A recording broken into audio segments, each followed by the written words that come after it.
The House of Mystery presents Inside Writing, the radio show where authors discuss their writing process in all genres.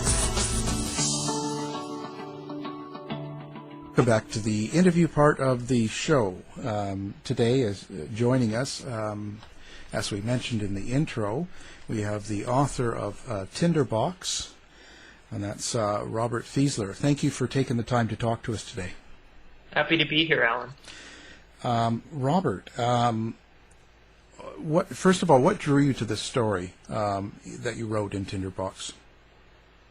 Well, I'd long been obsessed with New Orleans, and I'd also long been obsessed with reporting, because I am a journalist by trade, subculture stories, which tend to be about marginalized groups, and when you're a subculture reporter too, you end up feeling like you're telling forgotten histories or alternative histories, where something happens to a group nobody looks about, and then for whatever reason, everyone agrees to say that it did not. And you're trying to, in the present context or in a past context, unravel that so as to tell a more honest and full depiction of the American story. And so I delved into several different subculture stories about marginalized communities, but for whatever reason, I had never delved into a story about queer society, which is odd because I am a gay man, and I am I'm a pretty outspokenly queer person, and I couldn't understand why. I think I was avoiding it. Perhaps I was scared. Perhaps I thought that maybe I wouldn't get it right. Perhaps I knew I would be delving into some aspects of my own history and my own closeted past if I delved into anything where queer society existed in a secret, clandestine subculture in the United States. So the story happened upon me, actually. I was researching other different kind of subcultures. At one point, I researched paranormal investigators, certain homeless societies in New York City and things like that. And then this story sort of found me at the right time, strangely enough. It was introduced to me, or I was initiated by a professor at my journalism school in New York City who originally was from New Orleans and who'd been a baby reporter in the French Quarter in 1973 when this fire occurred. He asked me if I'd ever heard about this fire at a bar called the Upstairs Lounge. I let him know I hadn't. And then he said, it was the, deadliest fire on record in New Orleans history, and it was completely swept under the rug. More than several dozen people died. That's all I could tell you about it. And I'm like, what do you mean that's all you can tell me? I'd like to know more. And for some reason he kept saying, I don't know why. It's too hazy. I can't explain why I don't know this event. And this was this is a professional level investigative journalist whose grasp of facts was astounding. And also he's talking about his hometown and something that he reported around when he was a baby reporter. But for whatever reason, he couldn't quite hit on it. And so I became obsessed. I fell down what most subculture reporters do is I fell down like an Alice in Wonderland type rabbit's hole, and I started researching the Upstairs Lounge. And then I sort of just bought a plane ticket to New Orleans on a whim and decided to fly down here. And I stayed in the wisteria-scented sunroom of the only two people I knew in town and started researching through archives and also eventually through interviews this very important lost event that had happened in this really unique, important American city that in some ways also is kind of like a foreign country in U.S. soil. So in the process of being down here and learning about the Upstairs Lounge and learning about New Orleans queer culture, I was at the same time falling in love with New Orleans as a mystical city and as a creative place that has the capacity to get into a writer or an artist's pores pretty deeply. Eventually, I found a place to publish this book, which turned into Tinderbox. And then when the book published, my husband and I decided we're going to move down to New Orleans and we're going to start a life down here, which is what we did. Wow. What do you think it is with, let's say, reporting and journalism? When we look at even today's kind of current event with the coronavirus and how I see that there's, it's reached 100,000 people. and it's headline page in the New York Times. And I see a report how back during the AIDS crisis, when it extended to 100,000 deaths, it was third page news. Now, so is that kind of, you think it's because we're talking subculture? Is it because it's a minority group? It's because we're talking about gay people that are dead rather than the general population? And do you think that still goes today? Well, in the past, I'll answer in the past. The way it's tended to work is viewing any topic of queer life or homosexuality or gay life in the past, especially the 1970s, 1960s, 1950s. You can't look at it and try to understand societal reaction to it without sort of resurrecting in your own mind the realities of the 20th century closet, which was a sociological and psychological prison in which a specific group was even denied, gay folk and lesbians were denied even minority status and told that they didn't exist by various constituencies. The law said, which had made homosexuality illegal, called gay folk a criminal. Pastors and preachers called queer folk spiritual aberrations or sinners. And the scientific and medical establishment had a wide body of research at that point, which turns out wasn't very good, but at that point, which verified that gay folk were sexual psychopaths. So when you exist in a society that's almost like a different America from the one that we live in today, in order to, when you delve into that past, you start to understand in a deep context how many people who lived, who identified as gay, lived in a context where they were isolated, existing in a dark corner of society, and hid their true selves from a world that was going to, they believed was going to harm them, and by all stretches of research I've found, actually would harm them if they publicly proclaimed their private secret. And so when you place that context upon a tragic or emergency event like the upstairs lounge fire, which occurred in New Orleans on the last Sunday of June, which was then the beginnings of Pride Month as they were developing around the country, although that was unknown in New Orleans because New Orleans was a very heavily closeted city at that point. On the night of June 24th, 1973, you see what happens in a society where there is an emergency moment, which in French Quarter terms, because it's a tinier neighborhood of 2-3 story buildings. It felt like a cataclysmic event where there were 32 people that died, and there was an immediate and sudden sense of shock for all that massive scope of carnage that was wrought by fire upon human bodies. And then you saw almost immediately afterwards, as you were hinting and as you were talking about, the immediate societal consequences of people finding out the character, the nature of the bar that burned, and the character of the people who burned within it. They found out that New Orleanians were finding out that this was a gay bar, shock, in a city that had found a way to deny, at least publicly, the fact that homosexuality existed in their own culture by dancing around it with euphemism for decades, if not centuries. That wouldn't be a gay man. That's an eligible bachelor, right? Those aren't. Yeah. That's not a lesbian, right? Or those aren't two lesbians. Those are spinsters living together. If only they could just find husbands, that kind of thing.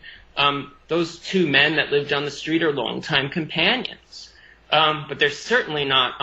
If the immediate notion that in almost the instant, if you declared that was a gay person or that those two men were living a homosexual lifestyle at that span in time, law enforcement and various aspects of formal and informal social justice would click into place and suddenly place that individual's life in danger. That teacher would be at risk immediately of being fired. There were no employment protections. Churches would expel members.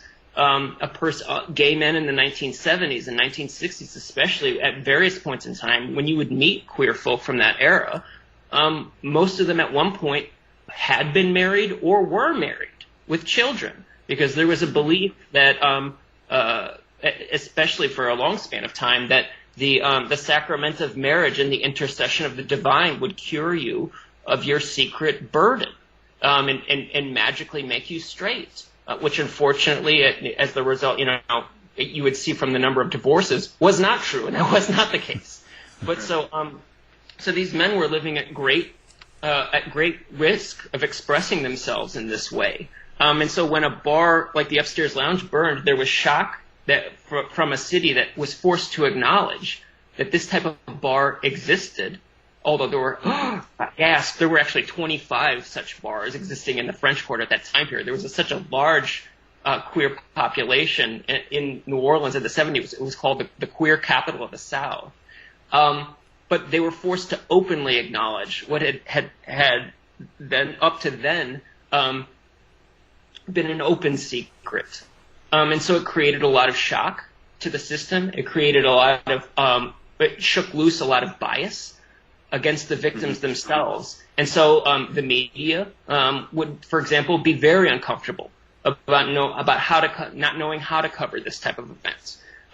For example, in the front page headline of the Times-Picayune, the day after the Upstairs Lounge fire, which took place on a Sunday, in the front page article, no mention of homosexuality was made, and that was intentional. And then you would see the reaction of police in the immediacy of this emergency moment, where they're trying to corral crowds away from the fire as it's ongoing, try to provide care for the survivors of this tragedy. You saw what would happen where there's a police force who had been trained to believe that a certain subpopulation of New Orleans were of a criminal element, were dangerous to society. Well, then that would naturally create a level of animosity, to say the least, about how they would handle this moment where people would normally, in any kind of a fire, let's say a train crash or something like that, people normally muster up a great amount of sympathy for other human beings. There tends to be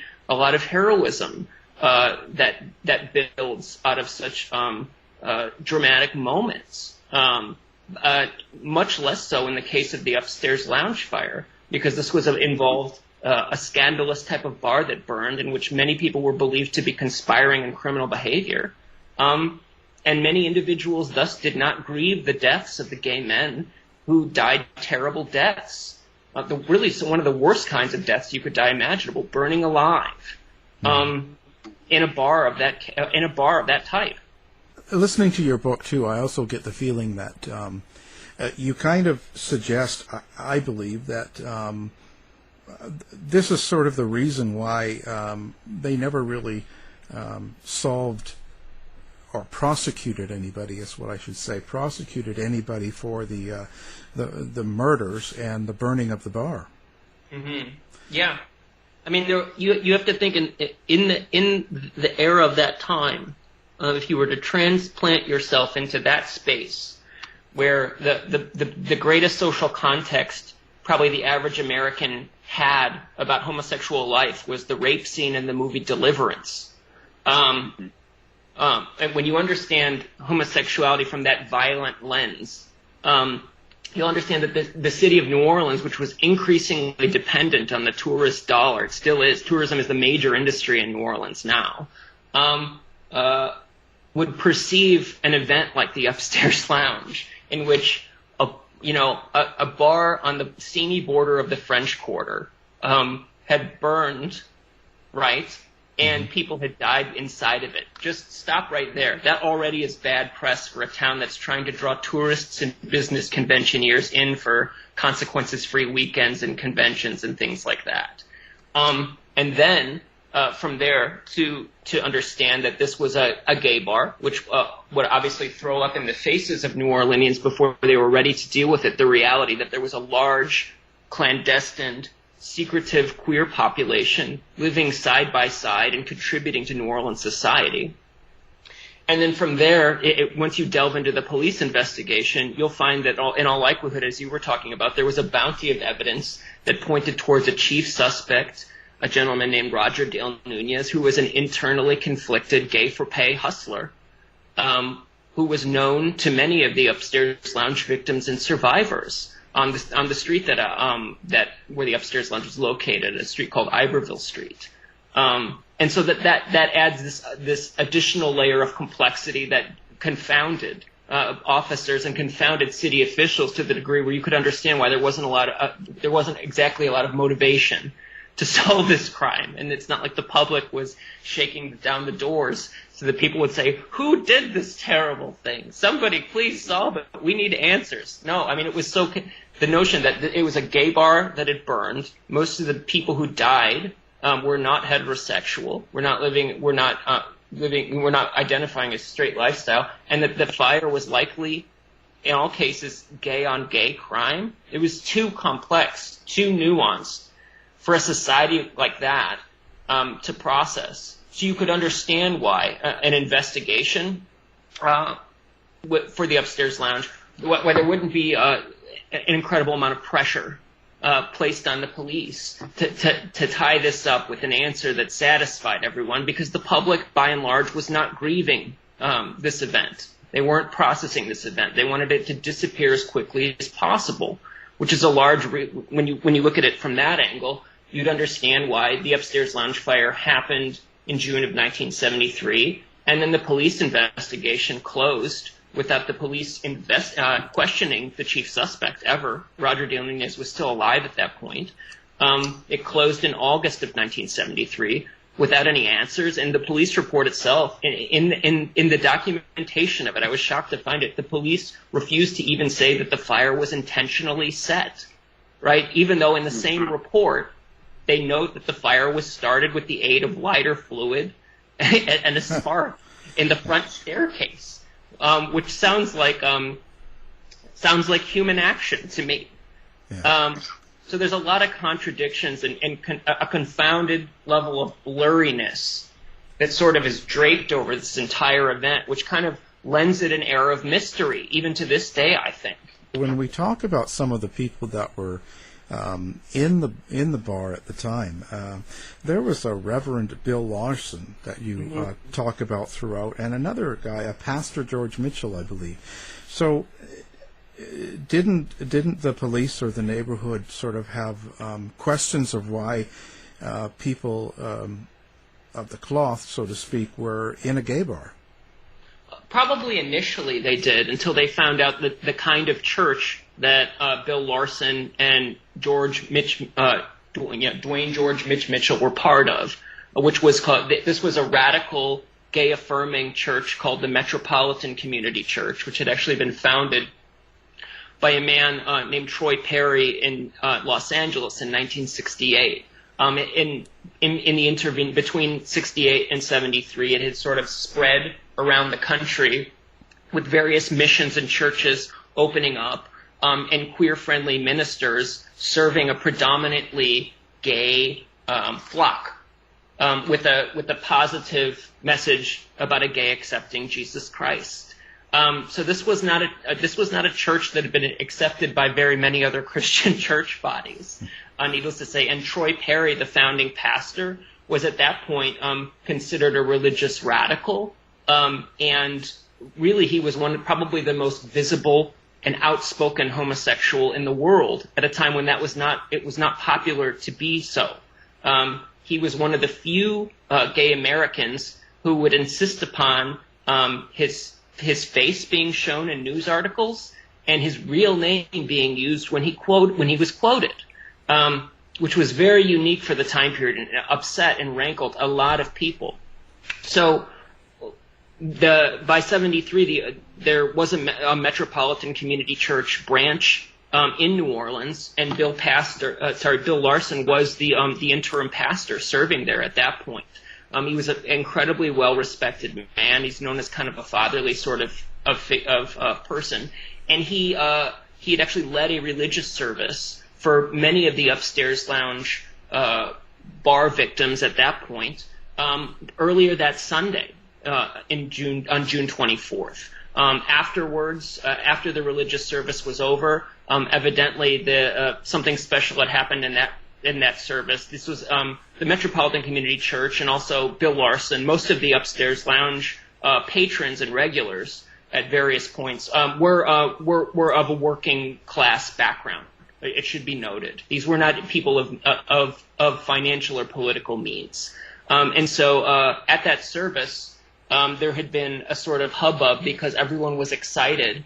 And the church service didn't happen in the upstairs lounge bar, but it happened actually in a residence, like a private house that had been converted into a church in the Garden District, which is sort of a couple neighborhoods away from the upstairs lounge bar. But there had been someone had donated an air conditioner to the flock, which is in the summer in New Orleans. If you're sitting in a building trying to sing religious songs and it's sweaty as hell and it's humid as hell, I mean, forget it, right?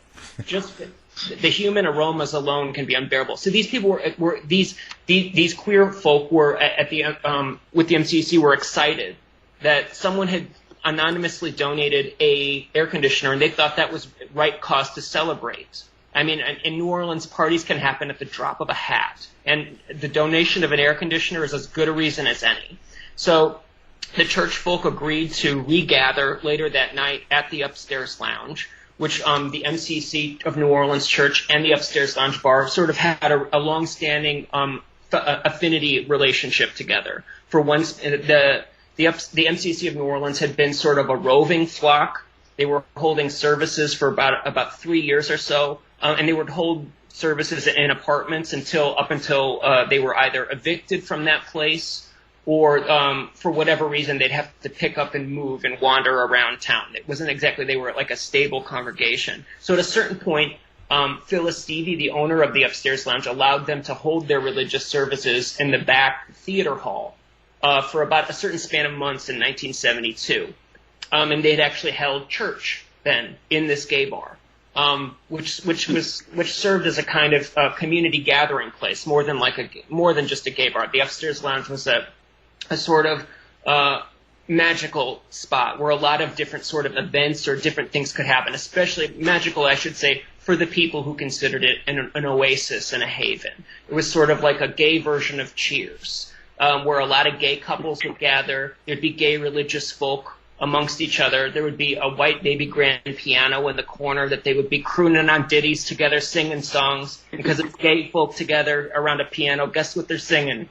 Show tunes. I mean, so that's the sort of character of the spot. But on the night of June 24th, they'd all decided to gather.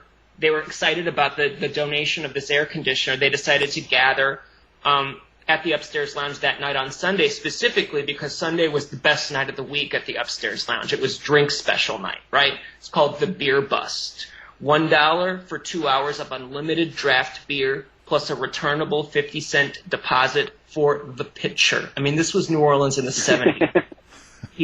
These men could pick it up if they wanted to. So they were gathering for a certain kind of rosy-cheeked fellowship in and amongst each other. And Bill Larson, of course, was a man of New Orleans. He knew how to have fun, and he was a man who would celebrate in and amongst his flock. And Deacon Dwayne George Mitchell, as you said, was he was the deacon. He was the sort of an assistant pastor. He was a burly, I don't think it's insulting to say, kind of a heavy-set man who was widely known to be, I guess now he would be called a bear. But those which is the gay terminology for a fluffy, hairy, larger man whose girth is part of his sexual allure, I guess. But in the early 70s, that the term bear didn't really exist. All the gay archetypes didn't exist in this certain febrile queer culture at that point, where essentially gay men in the early 1970s most of them could display a range of hyper-feminine or to hyper-masculine characteristics that they could turn on a dial, that they'd learn to do so to survive in all the various situations that they would have to survive and hide or be open in as the situation deemed. So that night, Bill Larson was in the upstairs lounge it was like 7:53 when the fire was first lit in the front staircase to the bar, which had served as the lone entrance and exit to the second-story establishment that was almost sort of it sort of like loomed over the intersection of Iberville and Charter Street, almost like a castle keep. And you could pass by the upstairs lounge in most any direction and not even know that there was this massive gay bar there. And Bill Larson was one of the victims of the fire itself. Once at 7:56, when the front fire door from the staircase landing opened up and flames exploded into the room as if shot from a flamethrower, Bill Larson was one of the individuals whose lives was claimed, and sadly, his life was claimed so publicly. So he made it to the far windows of the bar as fire was surging across surging across the bar itself. I get a little emotional when I talk about this, but he made it to the far window. He was able to be one of the individuals that helped break the glass of the far windows. And when they broke the glass on that night, they found that the behind the glass were window bars that had been left there as a feature approved by fire safety inspectors, but that effectively penned them into the bar inside the upstairs lounge as if it was a prison. And Bill Larson was able to angle his way slightly as fire was burning up his body, angle his way slightly through the window bars up to the point where he became trapped in the windowsill, and then fire claimed him there with half of his body hanging out, and the public was, hundreds of spectators were gaping and gawking as he screamed his last words. You can't make this stuff up. His last words that he screamed were, "Oh God, no," and then fire claimed his life. And then his body was left there even after the fire was put out. The fire was extinguished in less than 20 minutes. His body was left there for more than 4 hours, where he became a public spectacle for onlookers and for members of the media who photographed his corpse and spread those images nationally and internationally alongside news stories of this terrible fire to strike near the French Quarter. You must have spent an amazing amount of time. I can't believe the detail of a lot of the victims and their relationships and what was going on before and up to the time that you put in the book. How was that to research, and how was that to talk to people and get involved to find out so much about that day so long ago? Well, at first it was incredibly intimidating, and I also, as a journalist and as a human being, I felt bad that I was contacting most of these men who were survivors of the fire, many of whom were friends with people who died within the building, and I was asking them to revisit the worst day of their life, a moment that from which they would define as before and after.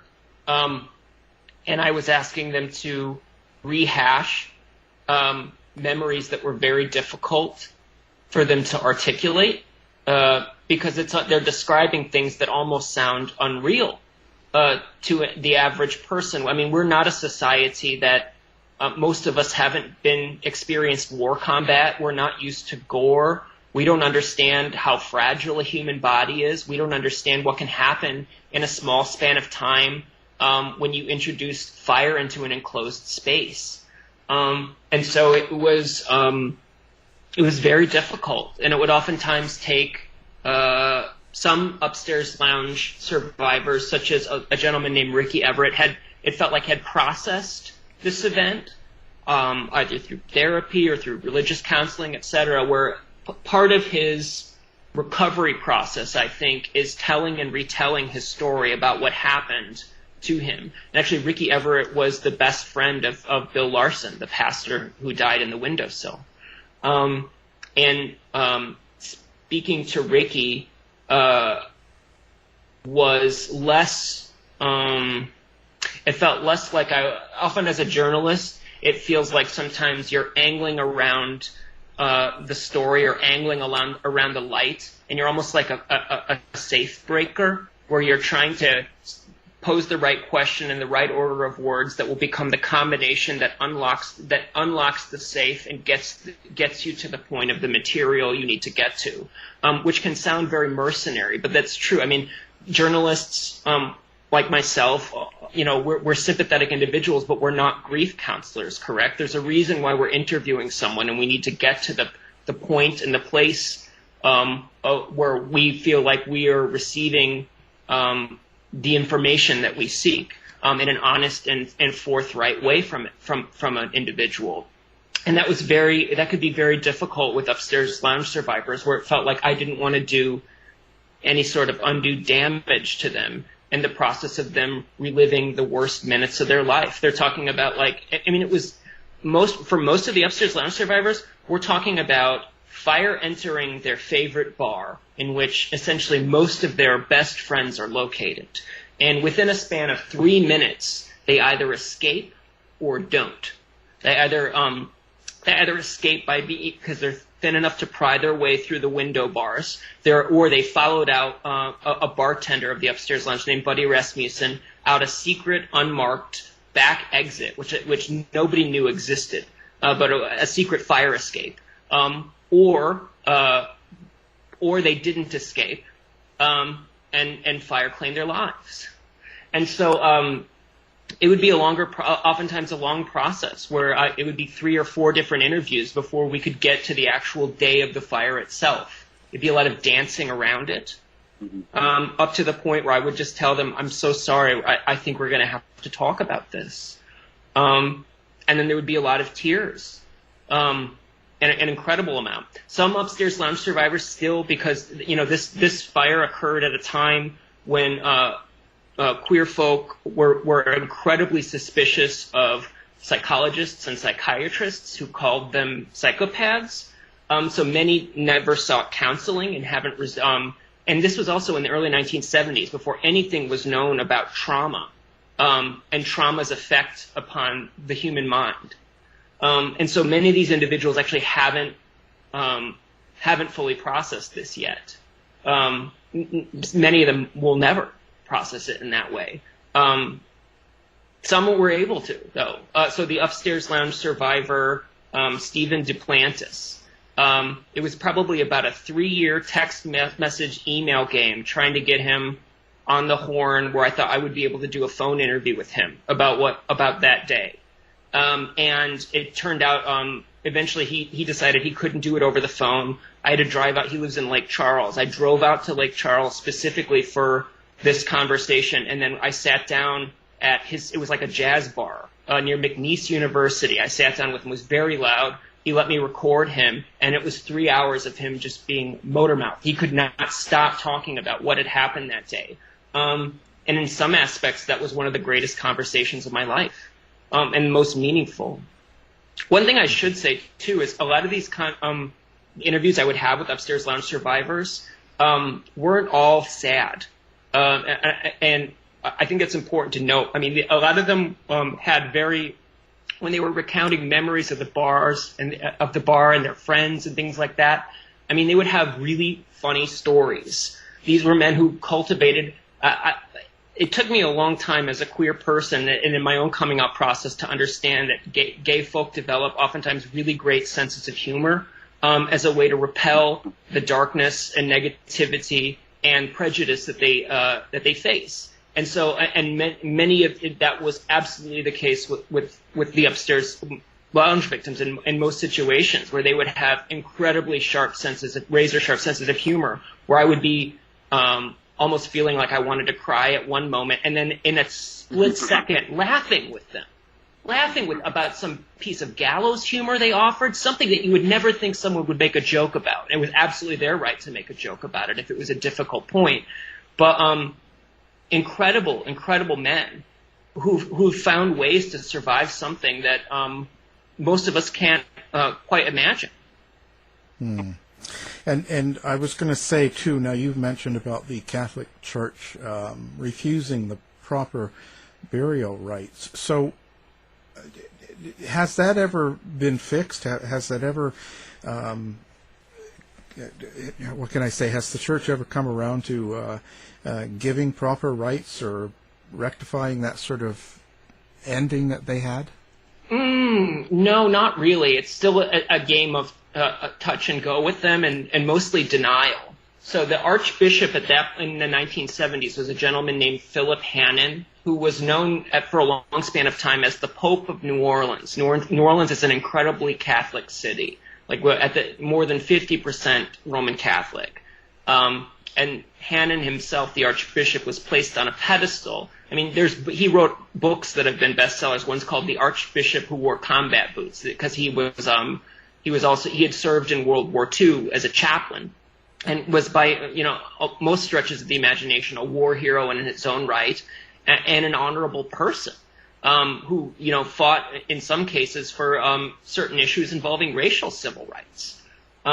So Hannon himself, for years and years, it was described and presumed that Hannon had never said anything about the upstairs lounge fire in the weeks and months that happened, which is, in one sense, true, not across the board, not categorically true. So in 1973, several different events that were tumultuous and disastrous had struck New Orleans. There was a fire at an office building. There was a sniper shooting that had occurred at a Howard Johnson's hotel down the street from City Hall. And in all those instances, the Archbishop had stepped forward with statements of sympathy for the dead and the bereaved families. And he'd also taken out usually either made large statements or taken out very large ads asking for the prayers for the repose of the souls of the victims. And that did not happen so publicly for the upstairs lounge fire, actually. It wasn't until decades later, it was for several decades, the story, the main line I heard when I was researching this, is that the Archbishop never said anything in 1973 about the upstairs lounge victims. And in one sense that he never said anything like he said about, for example, the office tower fire or the Howard Johnson sniper shooting. But I was able to find, weirdly enough, in this small text column on human rights in like the Archdiocesan newspaper, which was that's the newspaper for the Archdiocese of New Orleans, and after a page jump, and you can see why no one ever saw this. There's like a little scene paragraph where he acknowledges the upstairs lounge fire, states the correct number of the dead, uses the word to describe it as a Holocaust, which is actually the word Holocaust had been utilized by a couple of the gay rights activists that had flown to New Orleans to try to raise awareness about the upstairs lounge tragedy and to try to create it into a certain kind of political moment of recognition for the New Orleans queer community. They used the word Holocaust. So what was interesting about finding that this weird bit of apologetic text that in which Archbishop Hannon called for prayers for the repose of the souls of the dead, things like that, is that this was a man who'd followed the news closely. He was aware of the upstairs lounge fire. I mean, St. Louis Cathedral is only a few blocks away, really, from the place where smoke would have been emitting, visible throughout all of the French Quarter. This was a man who knew what was going on. And yet, within the context and the bias of the time period against queer folk, and also within the broader realities of the Catholic Church considering queer life, anything beyond married sex, really, to be mortally sinful, his hands were bound to a certain degree in his ability to express sympathy for dead people who'd perished so terribly. And it was weird. It was decades later. There was a Time magazine article, I think, at the 40th anniversary of the upstairs lounge tragedy. So it would have been 2013. And the two of the Times journalists, one of the guys was named Jim Downs, actually asked the Archdiocese of New Orleans if they would like to have any comment, and they offered a qualified apology, saying, like, if we didn't say back in the 70s anything, we offer regrets now for our lack of sympathy at that point. And everyone was kind of angry that the Archdiocese had offered a qualified apology, that most psychologists will say that if your apology starts with if, and you're not sorry for something, that's not really an apology. And what was weird about it was was finding in the midst of my research the very muted, kind of half-assed apology that the Archbishop actually had offered in the early 1970s, and to see that that the apology had occurred, and also how inadequate it was, in some sense, to combat the vitriol that many of the upstairs lounge victims and their families were facing from local priests and parishes who did not want the upstairs lounge victims to receive Catholic burials, for example. But you can never go back, right, and undo what the Catholic Church did to the upstairs lounge victims. In some ways, like you can't go back and for a family that wanted a Catholic burial 40, 50 years later, and exactly put that to rights. For in some cases, the grieving mother who would have found that moment to be very important to her, or the grandmother, is gone. That person for whom that religious ritual was important. You know, they say funerals are for the living, too. It's part of our natural grieving process. That moment cannot be undone or rectified. And when members of the Metropolitan Community Church, including Troy Perry, and also several leaders of gay liberation in 1973, had asked the Catholic Church for the use of St. Louis Cathedral or one of the cathedrals to hold a public memorial for the victims, the Church denied the use of those premises for that purpose.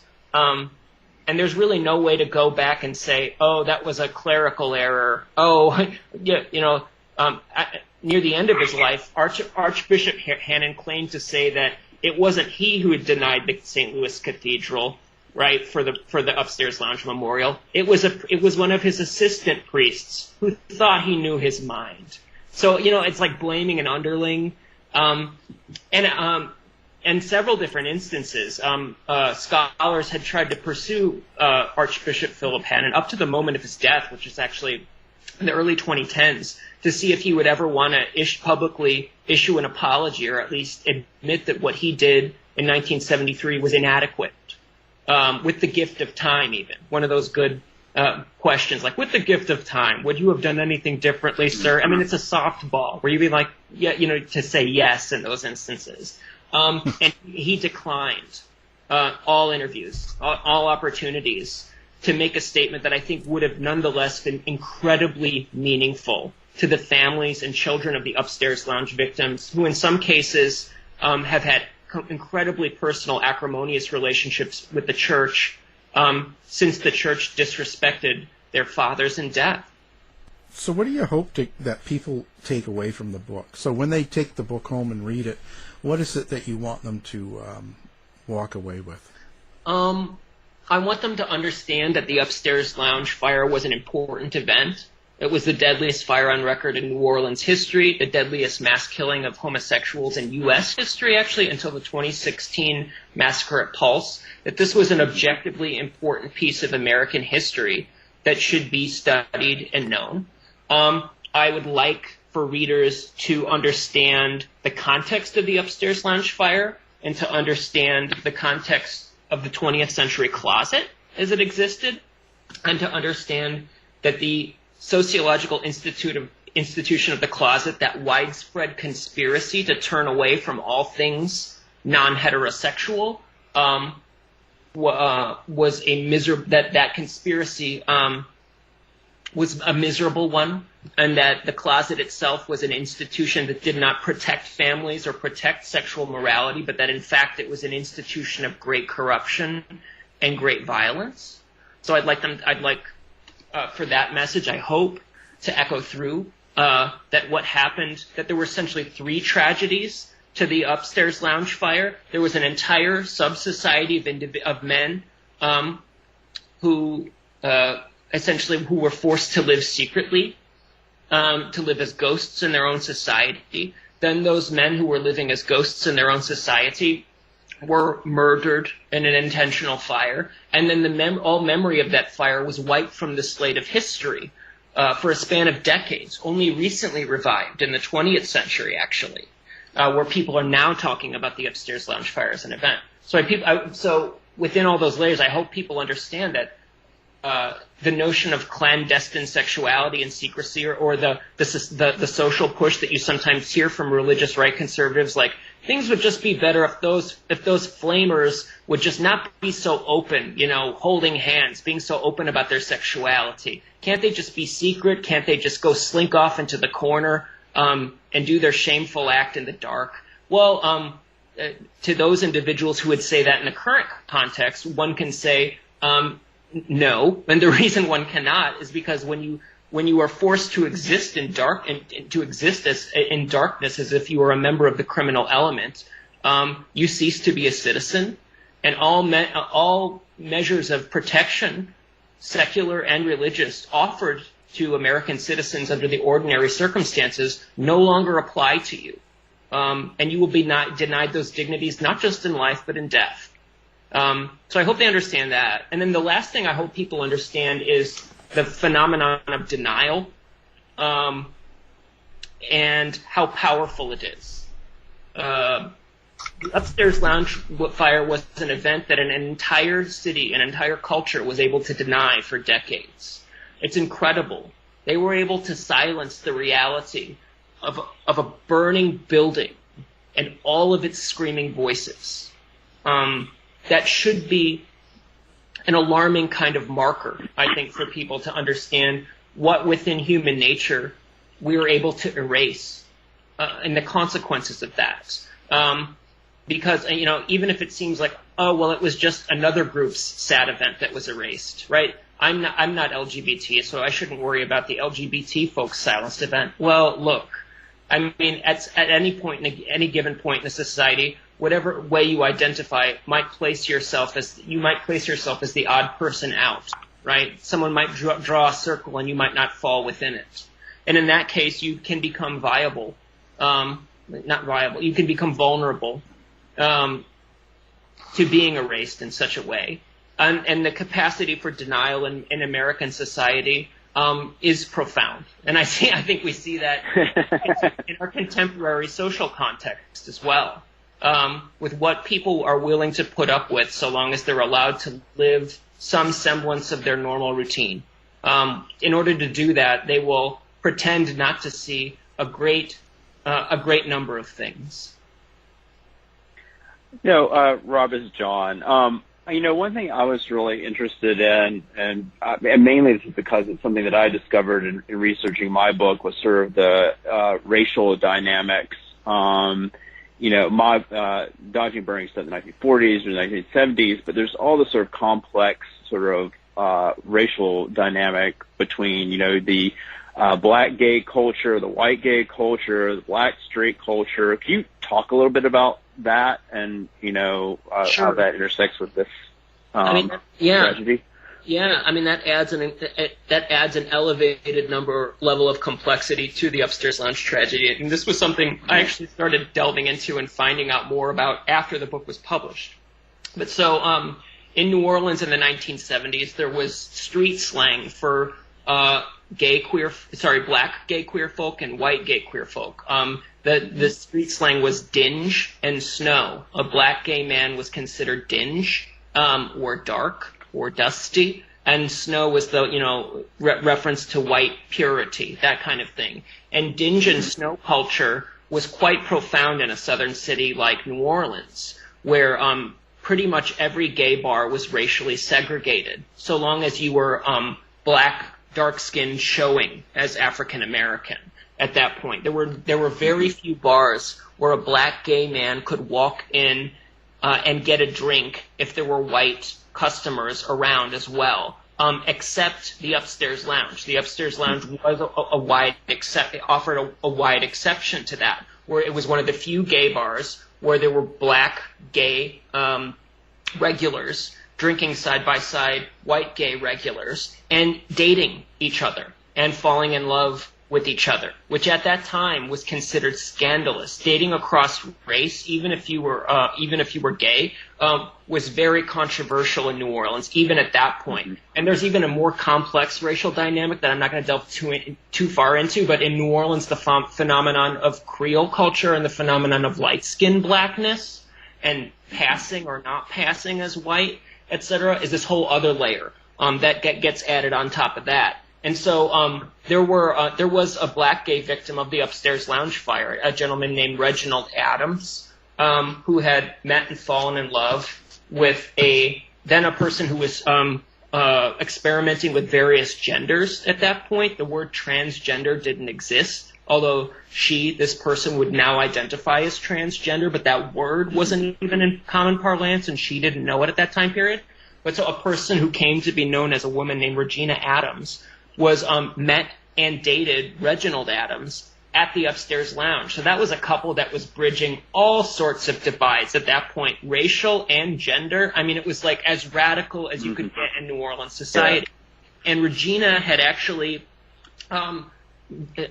she had the brazenness and the courage to actually, because she was so proud of Reginald Adams, her boyfriend, that she loved showing him off at establishments where black gay men ordinarily weren't allowed to be invited inside. So she drank, actually, it was a few weeks prior to the upstairs lounge fire, she went and got Reggie Adams into a bar called, it was the oldest gay bar in New Orleans, called Cafe Lafitte in Exile.